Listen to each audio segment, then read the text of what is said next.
Okay, so we're here at the Bird Ranch flat just above Rush Creek Bridge project area. This is where the yarder was sitting the first time the bridge was rebuilt 20 years ago. Towards that open clearing is where the cable sat to haul the bridge over. Some remains of some of the old bridge right there, so certainly not a eyesore to leave some of the material in place just to rot. So we're here on the trail headed towards the bridge, and there's a little bit of water on this crossing here. And if you look up here, this is right where the cable from the yarder was for the 1990 rebuild. And up there at the right, you could see some of the old decking and evidence of the old stringers right there. Just looks like large woody debris into this drainage system. No way to approach this bridge with an excavator or any equipment. You know, you can't get, you know. It's got to be what kind of, just hand tools, what you're saying, or that's the reason for the yarders, what you're saying? Yeah, that's the reason the yarder. You couldn't just drag them in here with a cat, and, you know, you can't get past right there with any piece of equipment. Yeah, you got that drainage there, and so that's the reason why the Forest Service did it with the yarder last time. Yeah. Yeah. The best piece of equipment, less impact. You could get here on this trail with a four-wheeler. That's about as big as you can do. To haul material to make it more efficient, but not to haul a 44-foot log. No. No.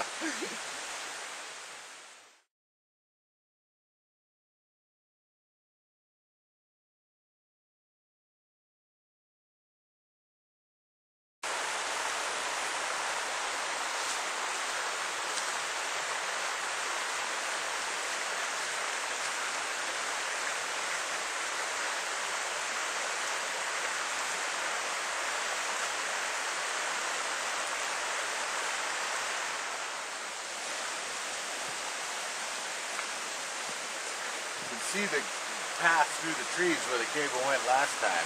See that little pole, dead pole that you were looking at from the other way? Right on that. Well, we laid the logs here. Pretty steep. Then we re-rigged to bring it across. So you just used that one line to drop the material here on the trail? The bridge has dropped about 6 inches because that sill log is rotted. How stable is that post right there where the rail is? Yeah.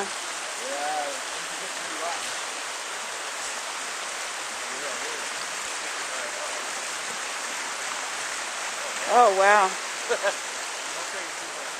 Do that again, Lee. Yeah. Right. So just because it's damp here all the time, it's shaded from the trees, it's got a little higher replacement rate because it's always damp and wet. You're talking about a sill to keep... Cement should come all the way up and make a water bar to divert this water. You can see it washes this dirt out on the bridge, you know. It should come all the way up about this high and divert that water off there. Take that out, you know. Do that. Yeah, it's pretty steep coming off of here. And you can clearly see right in the center there how the water is coming right off the bridge. The bridge never dries.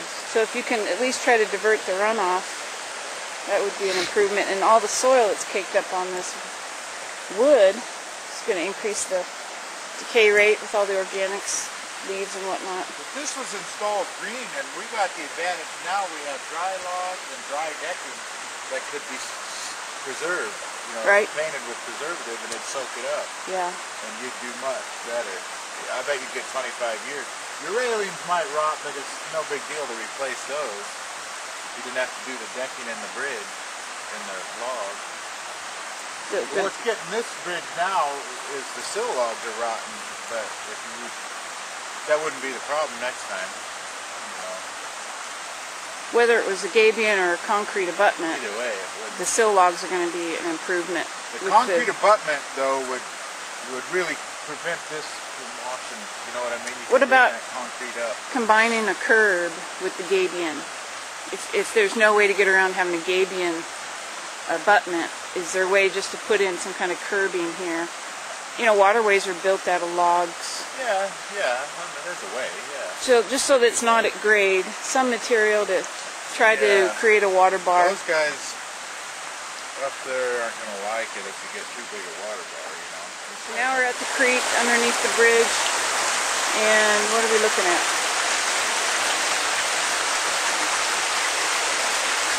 This second log here is light colored, and these are dark because they're wet. Yeah. And this one is dry because it has tar paper full length. Oh. See, these have tar paper on this end, and they're dry. And they're in good shape on this end. The only problem here is the sill log. See?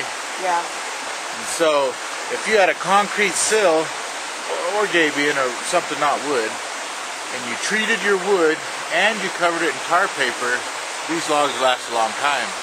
This is pretty good evidence of that. Yeah.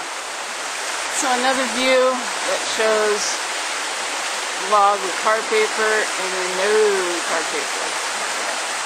You can see the transition from a good log to a more rotten log. Yeah, the same log. Yeah. They have tar paper on this. Underneath the tar paper.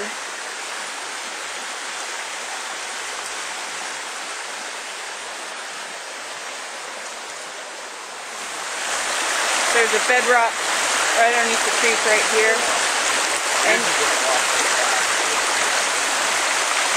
say that again? It isn't going to wash this out because this bedrock. It's got a good See toe. it angling up right here. Yeah. That's coming up right here. The idea for the preparing the abutment to put gabions or concrete in, it's not a significant amount of excavation, and it looks like you'll be able to use whatever you remove for backfill, and the disturbance is going to be on a bench off of the creek. So you wouldn't expect a lot of, or any material to roll down into the creek. You should be able to keep everything up on the bench on top. There's not going to be any side cast into the creek. The logs will come all up. When you take that log out of there, you only have to dig into the dirt a foot or two to make room for your form or whatever. Yeah. Where the button is. Yeah.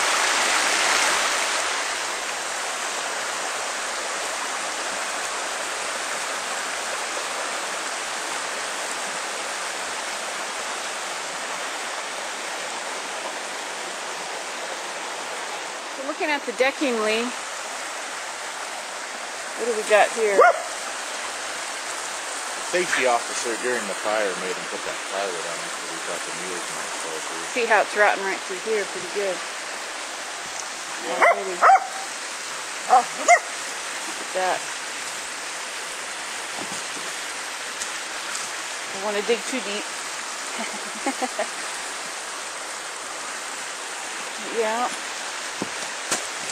You can feel it shake. What do you think, Carl? A little shaky? So what condition is that bridge anyway? Yeah. What happens if you start